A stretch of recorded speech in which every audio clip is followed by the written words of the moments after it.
Hello and welcome to the Press Room with WCN-TV, where we dive deeper into topics from recent editions of the Wilson County News. The Press Room is brought to you by the Wilson County News, your source for community and communication.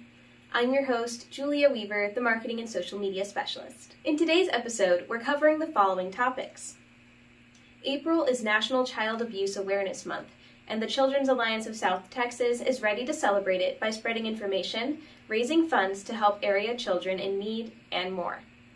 Connally Memorial Medical Center has purchased a brand new CT scanner with the help of the Consolata Healthcare Foundation, which fundraises for the county hospital. What difference does this new machine make in the lives of patients and medical staff? You can subscribe to print, digital, or both editions of the Wilson County News at wilsoncountynews.com/subscribe so you never miss an edition of your local newspaper. Feel free to follow us where you're watching today so you're always up to date on the Press Room and our other WCN-TV news. First on today's show, you'll meet Bonnie Ramirez. She's the Development Director at the Children's Alliance of South Texas, or CAST, a children's advocacy center. The CAST team has been gearing up for some exciting things during the month of April. Learn why April is important for this area organization and about what's been going on at CAST. Welcome to the Press Room. Thank you, Julia. Thank you for having us. Yeah, of course. So who are you and what do you do at the Children's Alliance of South Texas? My name is Bonnie Ramirez. I'm with the Children's Alliance of South Texas, aka CAST, and I'm our Development Director. Yeah, so what is CAST? What do you do? So in short, we're a nonprofit organization that is a child advocacy center. Okay. And when I say that, we provide free services to abused children and their non-offending caregivers. In the 81st Judicial District, the counties that we serve are Wilson, Atascosa, Karnes, Frio, and LaSalle. So we have those 5 counties in our judicial district. And when I say we provide free services, by that I mean counseling, we provide forensic interviews, and advocacy services, and all that is free. Wow, that's pretty amazing.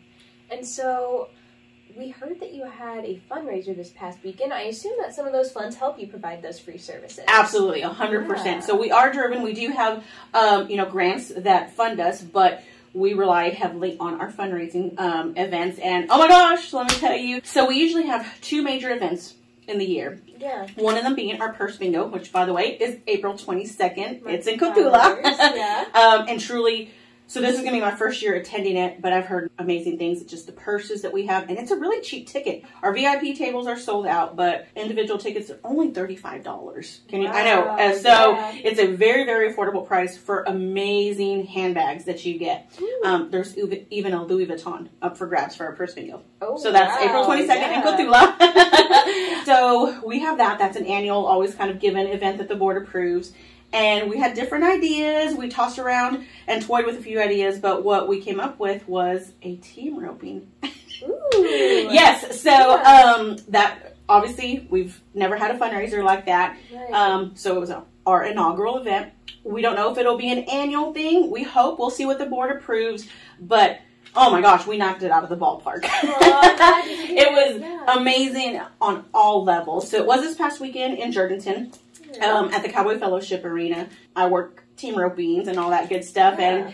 And, my family team ropes. And a team roping is a gamble. You never know. Like, are the ropers going to come? Are they not? How many ropings are you competing up against? And is the prize line going to be good enough to attract ropers to come to your event so you can raise money?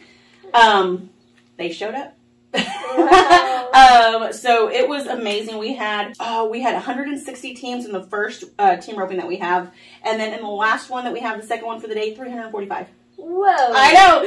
Oh. Let me just say, we started Saturday morning and we ended Sunday morning. Wow.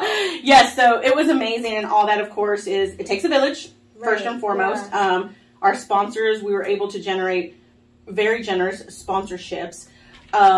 And because of them, we were able to have a good prize line that attracted the ropers to want to come to us. And and of course, there's the feel good, just making an impact for a very worthy cause. Yeah. But then we also had, have you ever heard of the 52 card raffle?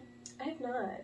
Okay, so it's a different type of raffle. Basically, it's a deck of cards. Oh. And that's the raffle. So odds are very good, always in your favor, because instead of selling like hundreds or thousands of raffle tickets, you're only competing against that card, the other people that are in that deck of cards. Yeah. So we had 4 bundles of those. We had a gift card bundle. Ooh. That was our high seller. And then the other one was a Double J handbag. Very, very nice handbag. Made here in Texas, right down the road from us.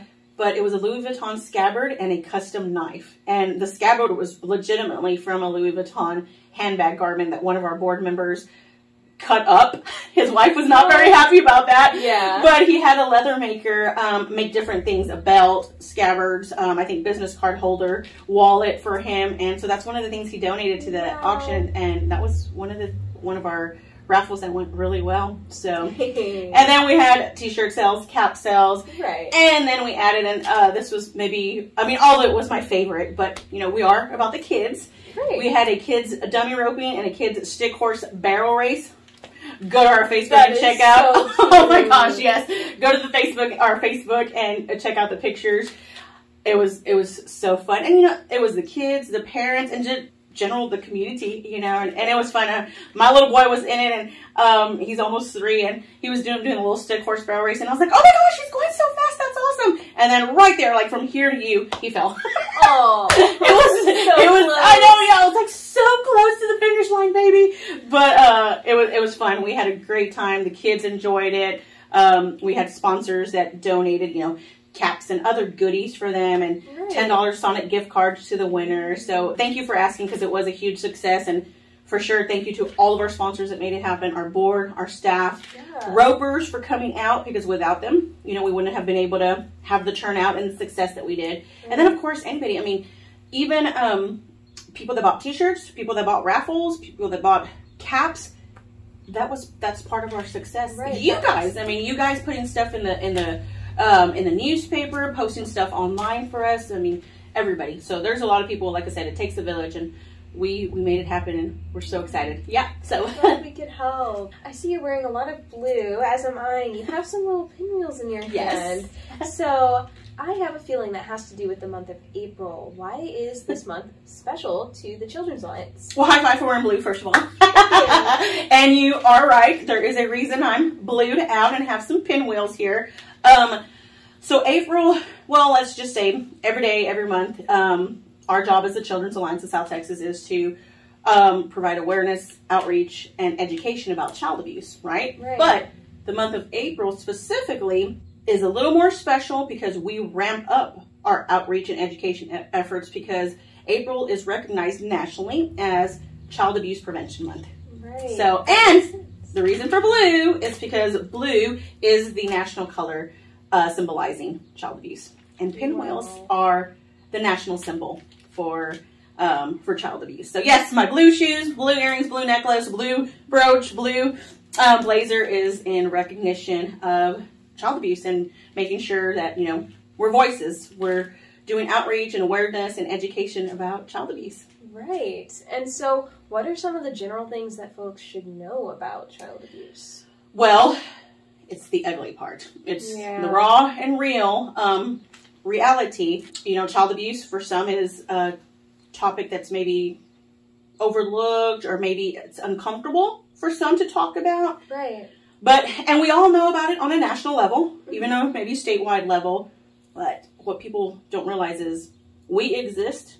The Children's Alliance of South Texas exists because it happens here in our own communities. There was a need for a center like ours.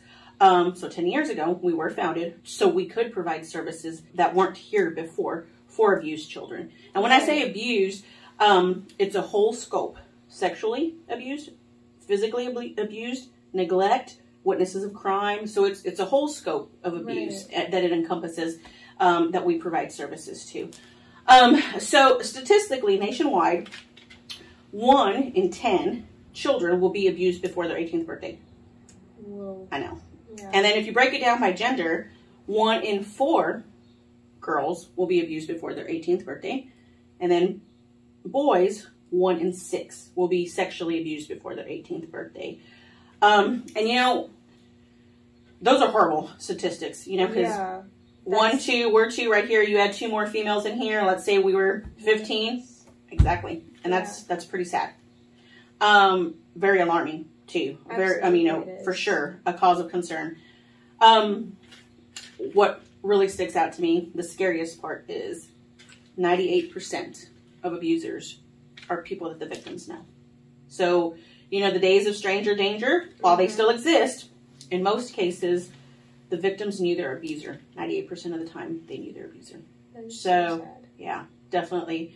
And so those are the raw, real statistics of just child abuse in general. I mean, and that's sexually speaking, sexually abused. But child abuse is real. It happens, and it happens right here. And like I said, it happens in our own rural America communities. As you know, small, close knit as we are, it still happens here. So that's why we exist. That's right. Yeah. That's right. And we have our headquarters is in Jourdanton, but we have 3 program service offices. And when I say service offices, that means that's where the services are provided. Forensic interviews, advocacy, and counseling. We have one right down the road from you guys here in Floresville. Then we have in Pleasanton and Cotulla. Okay. So, yeah, that's just some unfortunate statistics about child abuse, but being able to do what we're doing right here, we're being the voice for those that don't have a voice. And we are providing the education about child abuse, letting people know that, hey, you know what? It happens. It's real. It's out here. It happens all around us, right underneath our nose. And so we've got to stand up for them. And we've got to make sure that we're that light for the children and that we help them, that we protect them. Absolutely. And that we advocate for them, you know, in all ways.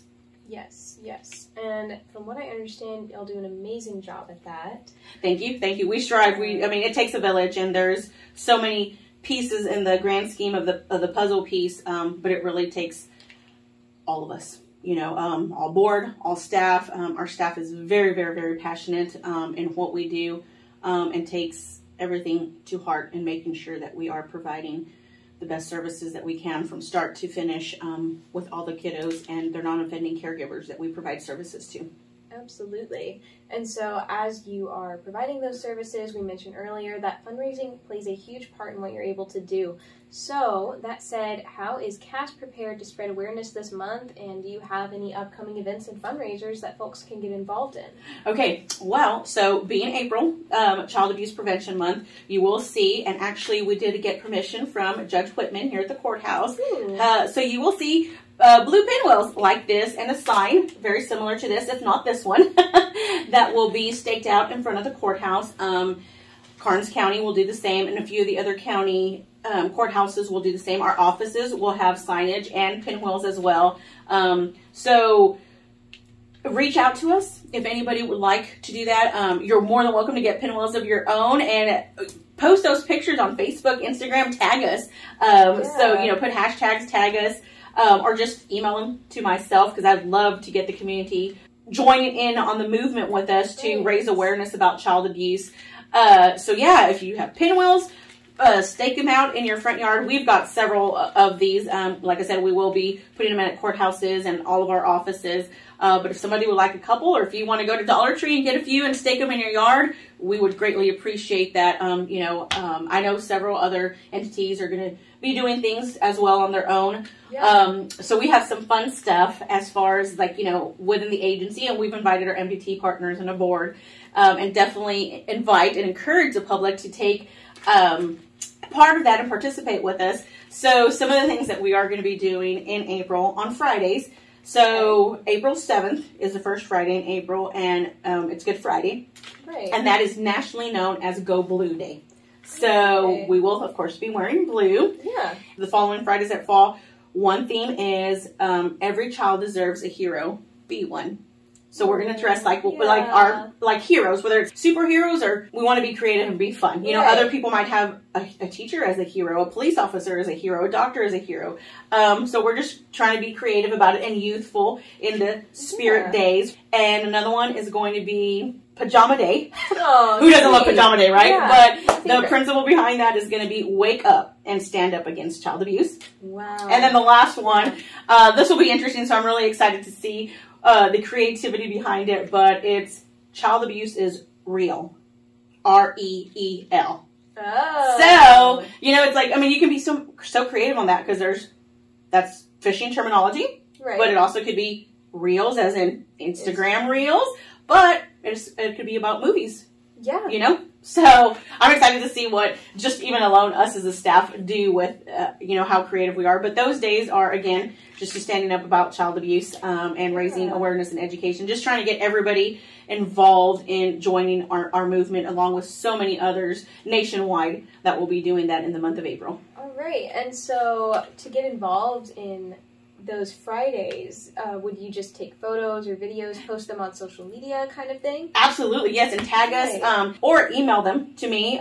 You're welcome to put my email on there if you'd like, and people can email them to me. Trying to get all the community involved with that would be awesome. Some people are going to put blue light bulbs, paint the town blue. Different initiatives with different agencies are doing different things. So, yeah, definitely. And just in general, even aside from April, anybody can volunteer. We're always looking for volunteers. You do have to pass a background check, but we always take volunteers, supporting our fundraisers, doing things like this, education, outreach, awareness, sharing our stuff, liking our stuff, just engaging and interacting with us on social media. And then of course there's always the monetary component, not just monetary, even in-kind, because in-kind goes that goes a really long way. So in-kind donations from one of our volunteers, it's an amazing sponsor, and they're always doing in-kind stuff. She brought Easter baskets for our kiddos and for our Floresville office. So, there's things like that, yes. And somebody actually reached out to me here from Floresville, too, that every day that they go to the library, they see our River of Hope. So they wanted to get involved. Yeah. And there's a team of, homeschoolers that she's like, I could probably get a group of people that would help me make inspirational rocks to do for your River of Hope. Oh. So, there's stuff like that. Of course, we have different campaigns throughout the year, too, that are maybe not so much fundraisers, but it's, we have our Trunk or Treat. We have, our Christmas initiative. We have our Get Sneakers program that's going on, too. Yeah. So, yeah, there's, and if anybody ever has any questions, just call me, email me. I'm readily and easily accessible, so love to talk to anybody more about us, the Children's Alliance of South Texas, and ways that they can get involved or how they can help. Give them more information about child abuse, do presentations for sure, for schools themselves, daycares, churches, anybody that has youth.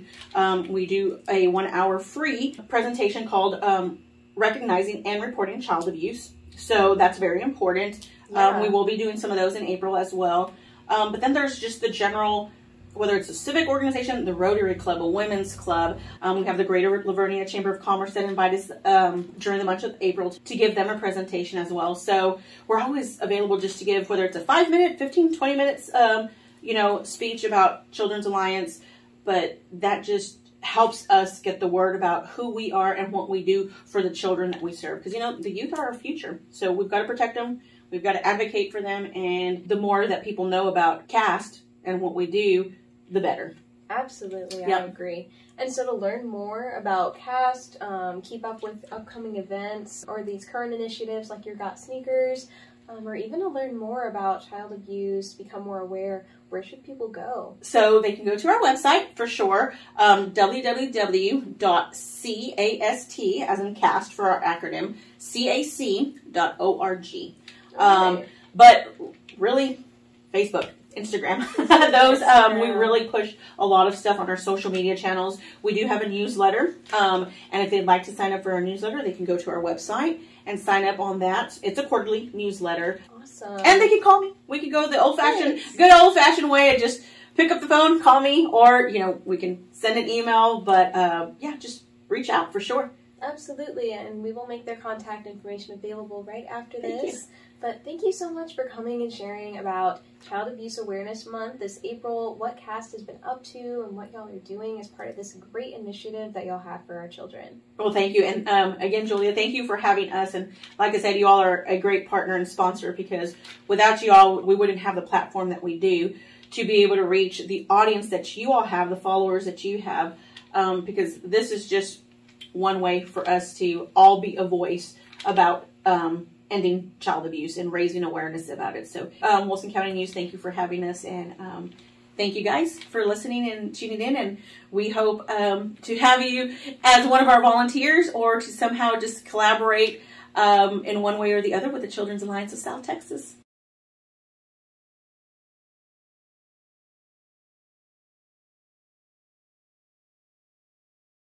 Next, we're talking with Connally Memorial Medical Center. They recently received a new CT scanner and unveiled the machine at a March 21st event. Emergency physician Dr. Brian Dunn and cardiologist Dr. Devraj Nayak will tell us about the impact this machine is making at the hospital for both medical staff and patients. Welcome to the press room. Thank you. Thank you. Yeah, of course. So who are each of you and where are you from and how did you come to work with Connally Memorial? Well, my name is Brian Dunn. I'm an emergency physician. I'm residency trained in emergency medicine and board certified in emergency medicine. I've been in practice for over 30 years. I grew up in South Texas, a little town called Kingsville and Hebronville, which some folks around here may be familiar with. I worked in San Antonio for many years and became the medical director of the emergency department at Connally about 5 years ago. And presently I'm also serving as chief of staff of the hospital. Wow. And how about yourself? My name is Devraj Nayak. I grew up in Mumbai in India, did my medical education there, and then residency in internal medicine and cardiology fellowship in New York. Wow. Moved here in 2004, and I've been working in Connally since 2004. Very awesome. All right, so y'all have a pretty extended history working in healthcare and now at Connally for quite a few years. What exactly is a CT scanner? That's kind of the topic of today. A CT scanner is a type of radiographic technology, allows us to look at structures in detail inside the body, whether it be the brain, the heart, the liver, other internal organs, even muscles and blood vessels. Different generations of CT scanners offer different levels of detail and accuracy. And the newer generation CT scanner that Connally's acquired is going to really enhance our ability to see good images and provide accurate diagnoses and then be able to deliver good care to people here in Wilson County. So this may be a question with an obvious answer, but why do hospitals generally need CT scanners or technology like them? Yeah, for that reason. There are many things that plain x-rays can see very, very well, but there are many more things that CT scanners are needed in order to determine if somebody has either an emergency condition, which I'm primarily concerned with, or other conditions, whether it be an injury or something surgical or a type of infection somewhere or cancer screening or diagnoses and staging. So there are many, many uses for CT scanners for many different types of conditions.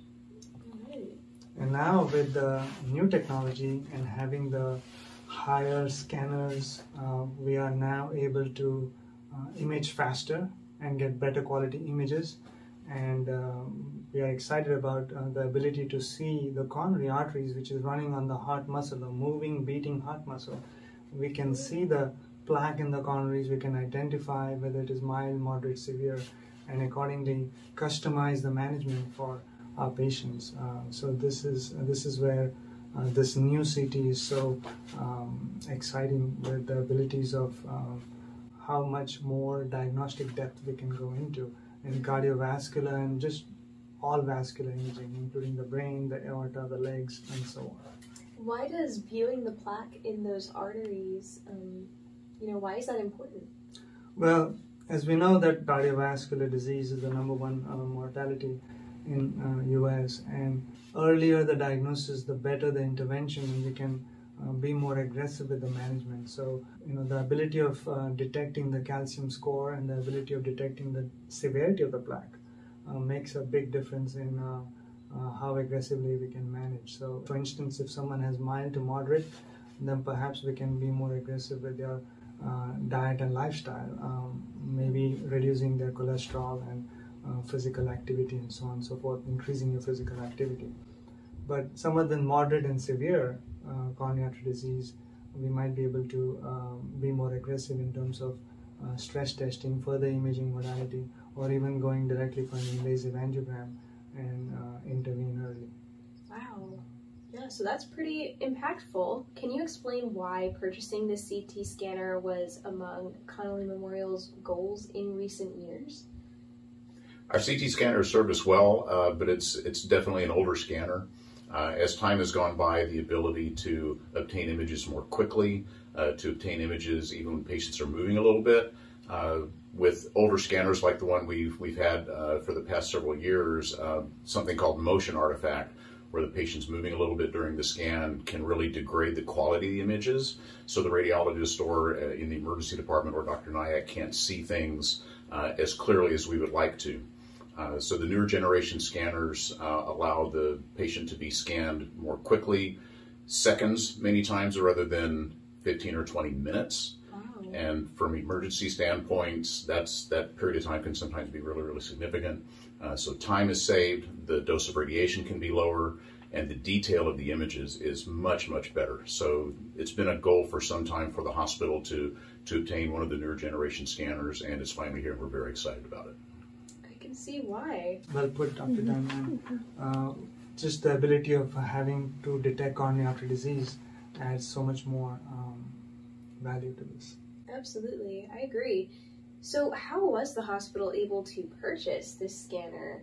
We understand it was pretty expensive, so there must have been a lot of work, maybe some efforts on behalf of a certain organization that went into it. Our great partner for many years has been Consolata, and they contributed significantly to this purchase, and we're very grateful to them for that, and it's going to serve the people of Wilson County very, very well. The hospital and the hospital district, of course, contributed the balance as well. But Consolata's contribution and their support has been invaluable, and I would really like to recognize and thank them for doing this.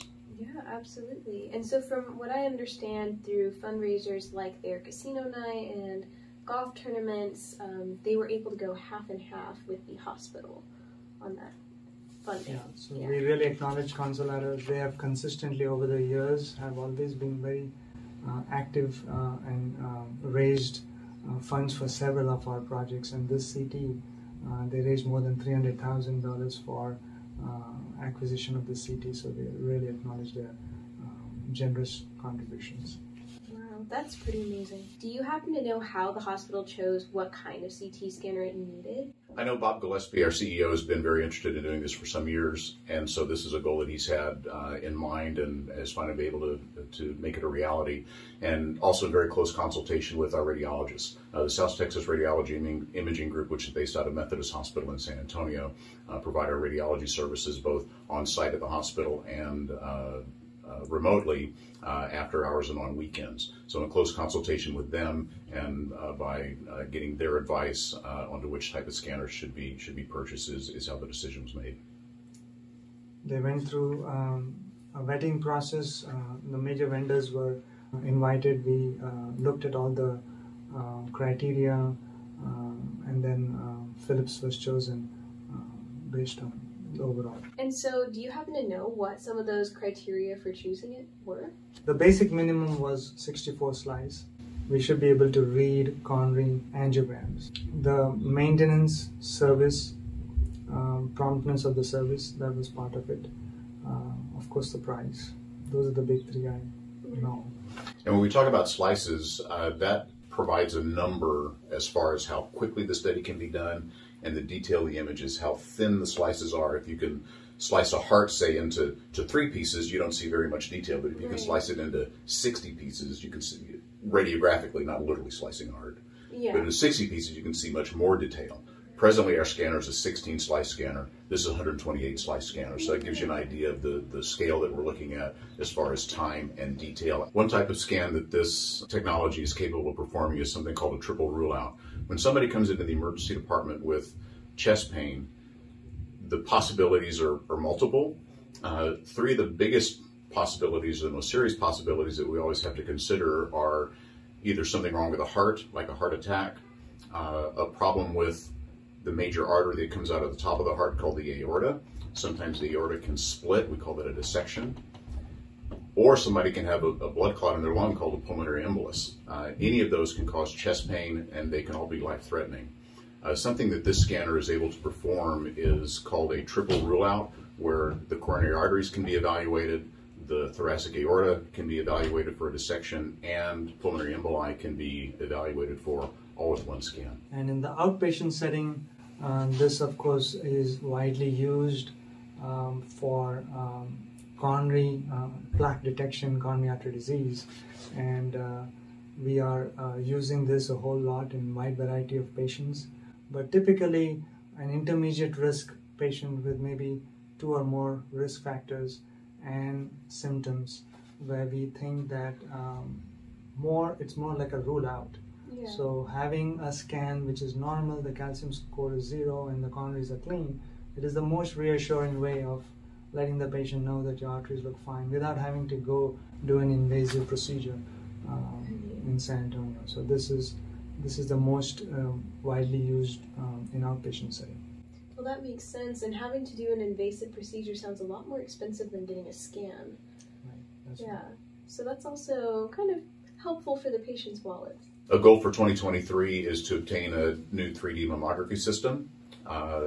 That will be primarily in the purview of the radiologist. Our primary care physicians will be able to refer people to the hospital and to radiology to have that study done. For me personally, that's an important thing. My wife's a breast cancer survivor, and so early detection of breast cancer is key to early diagnosis and successful treatment. So that's the primary goal for 2023. The two upcoming events are the Denim and Diamond Casino Night on August 5 and the Sporting Clay Tournament on October 21. And everyone is invited to participate through sponsorship, both members and teams, auction events, and volunteering. And so the proceeds from those events would go to benefit or help raise money for that new goal of this mammography system, you said? Exactly. All right. Yes. Very cool.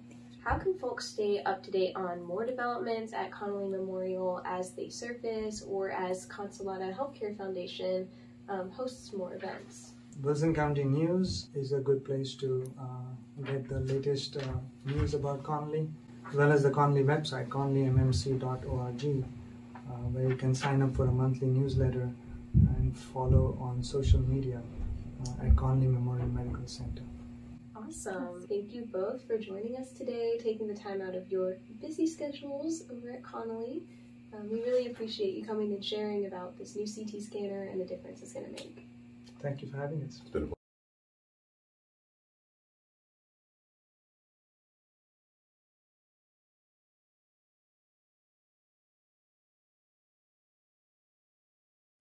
That's all for today, folks. Thank you for tuning in to the Press Room with WCN TV, brought to you by the Wilson County News.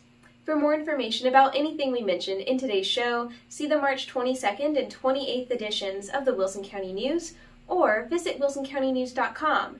You can also find articles corresponding to each topic discussed today in this video's description. Remember to follow us where you're watching so you never miss an episode, and consider subscribing to receive the print or digital editions of the Wilson County News each week. You can find more news or subscribe at wilsoncountynews.com, or download our app, Go Wilson, to receive updates from the newsroom at your fingertips. The app is available for Apple and Android devices at gowilsonapp.com. We hope you'll tune in next week for another episode of The Press Room. We'll see you then!